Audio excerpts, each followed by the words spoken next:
Մեր անկախության 35-րդ տարին է և մեր երկիրը տնտեսապես աշխարհի 110-րդ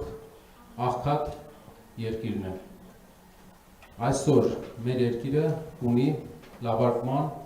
և մեծ բարեփոխման կարիք։ Բարեփոխումը մինչև այս մեր երկրի համակարգերը ձևավորվել էին ուրիշ օրակարգերի շուրջ։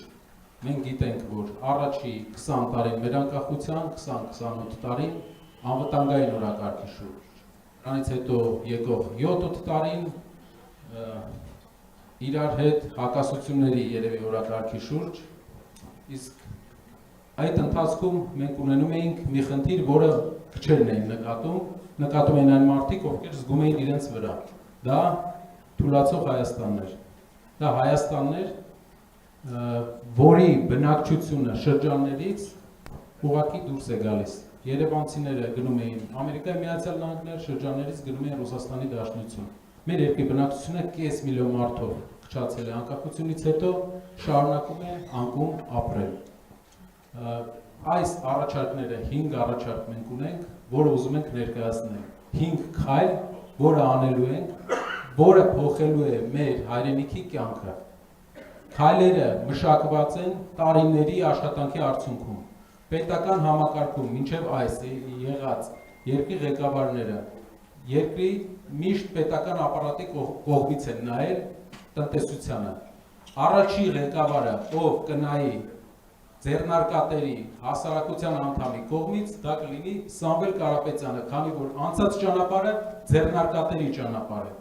Եվ ինչ քայլեր ենք մենք ուզում անենք Հայաստանը փոխելու համար։ Ամենաառաջինը, բոլոր շրջաններով գնալով, մենք տեսնում ենք մեկ հիմնական խնդիր։ Երկրում կա աշխատատեղերի խնդիր։ Երկրում շրջաններում գործ չկա։ Գործը այս պահին ամենապահանջված բանն է Հայաստանի շրջաններում։ Դրա պատճառով մարդիկ մեկնում են արտերկիր, դրա պատճառով մարդիկ թողում են իրենց ընտանիքները այստեղ եւ ունենում են բազմաթիվ հետևանքներ բացասական։ Առաջինը դեմոգրաֆիկ հետևանք, երկրորդը ծայրահեղ աղքատություն շատ շրջաններում։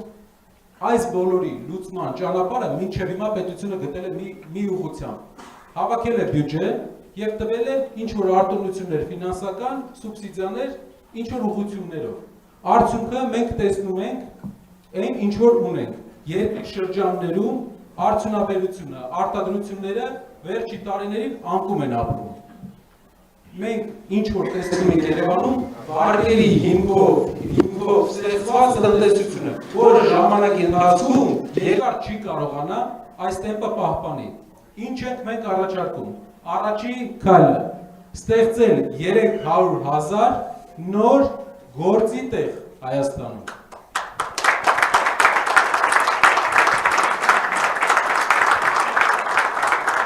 Շատերը կասեն, բոլորը դա կարող են ասել, ինչպես եք դա անելու։ Սրա տակ կա մակրոտնտեսական ուղենշված քաղաքականություն։ Մենք ունենք պլանավորած քաղաքականություն, թե ինչպես 300,000 նոր գործի տեղ ստեղծել Հայաստանում։ Քաղաքականության հիմքում ընկած է առաջի քայլը արդյունաբերականացում, վերաարդյունաբերականացում։ Հայաստանը երկար տարիներ զրկվել է իր արտադրող եւ ստեղծարար պոտենցիալից։ Մեր երկիրը դարձել է դրսից օգնություն ստացող, վարկերի հաշվին ապրող եւ ծառայություններով ինչ որ ձև յոլա գնացող երկիր։ Դինամիկ երկիր ունենալու համար մենք պետք է ստեղծարար տնտեսություն ունենանք։ Ստեղծարար տնտեսությունը դա արտադրություններն են եւ ծառայությունների արտահանումն է։ Ինչ ձևով ենք մենք իրականացնելու 300,000 գործի տեղի ստեղծումը։ Առաջինը, մեր երկիրը տարեկան, եթե վերարտանում անենք, $7 միլիարդ ներմուծում է անում։ $7 միլիարդ։ Մեր երկրի ներմուծման եւ արտահանման տարբերությունը համարյա $4 միլիարդ է։ Եթե մեր երկրի ապրանքներն ենք նրան վերարտանումը անում ենք։ Տարեկան Հայաստանը $4 միլիարդ ավելի գումար է ուղարկում դուրս, քան ստանում է։ Մենք աղքատանում ենք 4 միլիարդ դոլարով։ Իսկ գիտեք ոնց է այդ աղքատության, այդ 4 միլիարդ դոլարի տարբերությունը Հայաստանը կոմպենսացնում։ Կամ դրսից հայերի փոխանցումներով, կամ պետական պարտքով։ Այսինքն մենք պարտքով ենք ապրում։ Վերցնում ենք Հայաստանի ներմուծման հիմնական կետերը, ինչ է ներմուծում Հայաստանի Հանրապետությունը, եւ սկսում ենք պլանավորված քաղաքականություն վարել այդ ներմուծման ուղղությամբ, որ գործարաններ ստեղծենք ներմուծվող ապրանքների ուղղությամբ։ Օրինակ, երկրում թիվ 2 ներմուծումը, նավթամթերքներ, բենզին, դիզել, մենք գիտեք, շատերը գիտեք, որ մենք առաջարկել ենք նավթավերամշակման գործարան Հայաստանում, որը հում նավթ կբերի, համարյա 2 անգամ, մինչև 2 անգամ էժան գներով, եւ կվերամշակի մեր երկրում։ Տարեկան կես միլիարդ դոլարի շրջանակություն ունեցող ընկերություն է դա, որպեսզի դուք հասկանաք, Հայաստանում ընդամենը Քաջարյանի պղնձեմոլիբդենայինն է, որը մեր տնտեսության լոկոմոտիվներից մեկն է, այդ մակարդակին։ Մյուս բանը, մեր երկիրը ներմուծում է մեծ քանակությամբ գազ։ Հիմա կասեք, ոնց է գազը ստեղ արտադրելու։ Գազի հետ կապված մենք համարյա կես միլիարդ դոլարի մեր երկիրը գազ է ներմուծում։ Բայց մենք ունենք հարևան Իրանի Իսլամական Հանրապետություն, ում հետ ունենք մի պայմանագիր, որով Իրանը համաձայնվում է մեզանից գնել էլեկտրականություն եւ իսկ մեզ տա գազ։ Ինչ ենք անելու մենք։ Մենք վերցնելու ենք գազը Իրանի Իսլամական Հանրապետությունից, այստեղ մեր ջերմաէլեկտրակայաններ ենք ստեղծելու, որը հրազդանում ունենք, որը կստեղծենք նաև սահմանին Իրանի հետ։ Իրանը այդ տեխնոլոգիաներին չի կարողանում ունենա մուտք, քանի որ գտնվում է սահմանափակումների տակ։ Հայաստանը ունի մուտք։ Այդ տեխնոլոգիաներով, ջերմաէլեկտրակայաններով մենք կստեղծենք Իրանի սահմանին գազ էլեկտրականության դիմաց մեծ համակարգ, որը մեր երկիր կթողի տարեկան կես միլիարդ դոլար, որպեսզի դուք հասկանաք, դա իր քանակով էկվիվալենտ է ինչի է համեմատել։ Երևի երկրի ամբողջ թոշակների համարյա մոտ է թոշակների ֆոնդի հետ։ Չեմ ասում ամբողջը շահույթ կլինի։ Դա շրջանառություն է, եւ եթե մենք մեծ արդյունաբերական պոտենցիալ, մեծ գեներացիոն պոտենցիալ ստեղծենք, մեծ հնարավորություն կունենանք գազ ունենանք անվճար գնով, այսինքն շահույթ այդ ջերմաէլեկտրակայանների։ Մենք ունենք տարեկան մոտ 70 միլիոն դոլարի թռչնի մսի, մյուս մսերի թռչնի մսի ներմուծում։ Դուք պատկերացնում եք Հայաստանի գյուղերը ամբողջությամբ դատարկում են, Հայաստանը գնում է աշխարհի ծայրից թռչնի միս է բերում։ Բոլոր ուղղություններով ներմուծման մեջ բոլոր ուղղություններով մեր երկիրը կարող է արտադրություններ ստեղծել։ Իսկ ով է ստեղծելու այդ արտադրությունները։ Հիմա կասեք պետությունը լավ կառավարիչ չի։ Ես էլ եմ ասել, որ պետությունը լավ կառավարիչ չի։ Բոլորս գիտենք։ Պետությունը չի կարող նստել սպասել ներդրողը դա անի։ Պետությունը պետք է արդյունաբերական քաղաքականության մեջ մի կարևոր քայլ անի։ Աշխարհում կա արդյունաբերության հեգեմոն երկիր, այս պահին այդ հեգեմոն երկիրը Չինաստանի ժողովրդական հանրապետությունն է։ Չինաստանը աշխարհի արդյունաբերության նշանակալի մասն է կազմում եւ ամենադինամիկ զարգացող արդյունաբերական երկիրն է։ Ինչ է տալու մեզ Չինաստանի հետ համագործակցությունը արդյունաբերության մեջ։ Չինաստանում կա արտահանման ընկերություն, որը ֆինանսավորում է իր բոլոր գործարաններին, ովքեր օրինակ դուք գործարան ես ուզում ստեղծես քո երկրում։ Եթե չինական սարքավորումներով գործարան է ստեղծում, Չինաստանի արտահանման ընկերությունը ֆինանսավորում է շատ էժան գնով 70%-ը։ 70%-ը Չինաստանի արտահանման ընկերությունը ֆինանսավորում է, եթե դու օրինակ նավթավերամշակման գործարան եք ուզում, կամ պղնձամոլիբդենայինի հիմքի վրա պղնձի վերամշակման գործարան եք ուզում,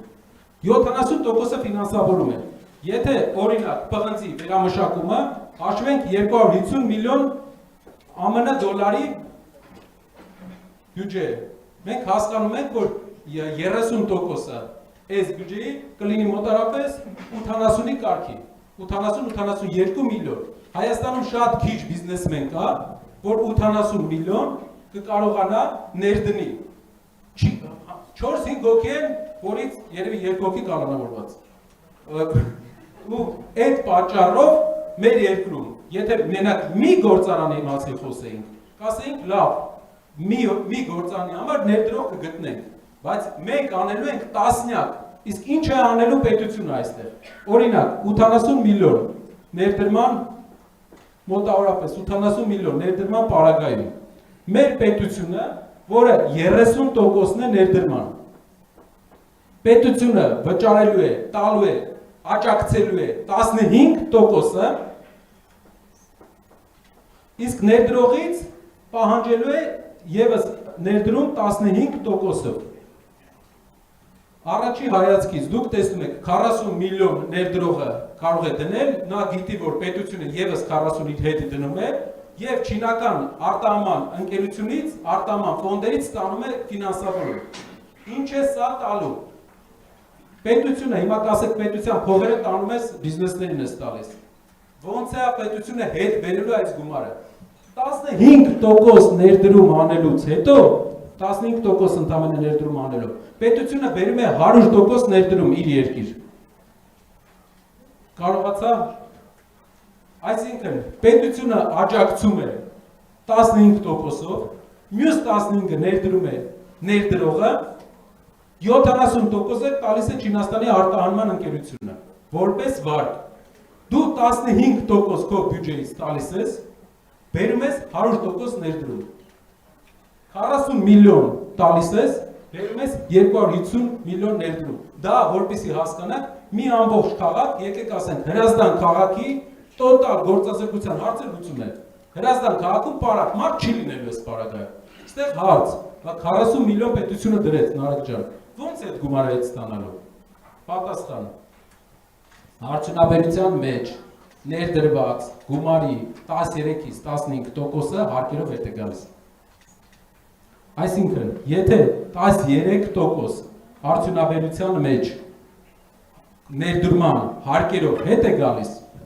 դու դնում ես 15% պետություն, պետությունը ներդրում է 15%, բերում է 100% ներդրում, բայց իր դրած 15%-ից է 13%-ը հարկերով հետ է ստանում։ Դա միջինացված փորձագետների տվյալներն են։ Այսինքն, դու ունենում ես ընդամենը 2% ծախս, 100% ներդրում բերելով քո երկիր։ Շարունակենք մյուս ուղղությունները։ Բոլոր մյուս գործարանները մեր երկրում, որը պետք է կառուցվի, կկառուցվի նույն տրամաբանության մեջ։ Չինաստանի արտահանման ներդրումային ֆոնդը վճարելու է, ֆինանսավորելու է 70%-ը, 15%-ը վճարելու է ներդրողը, կլինի հայ, կլինի օտարերկրյա, ում համար դա շատ լավ պայման է։ 15%-ը կվճարի պետությունը, 1-2 տարվա ընթացքում հարկերով հետ կստանա։ Պետությունը բան չի կորցնում։ Համարյա 0 ներդրումով 250 միլիոն դոլար ներդրում է բերում երկիր։ Օտարերկրյա ուղղակի ներդրումները անցած տարի 140-ը չեն անցել։ Այս մի վարժությունով մենք ուղղակի օտարերկրյա ուղղակի ներդրումների համարյա 2 անգամի չափ ներդրում ենք բերում։ Սա լինելու է տասնյակ վարժություններ են լինելու։ Հարյուրավոր ամեն քաղաքում մենք ունենալու ենք զարգացման ծրագիր։ Դա դժվար գործ է, բայց այդ քայլերը կան, մենք այդ փորձը ունենք ու դա բերելու է գործազրկության հաղթարման։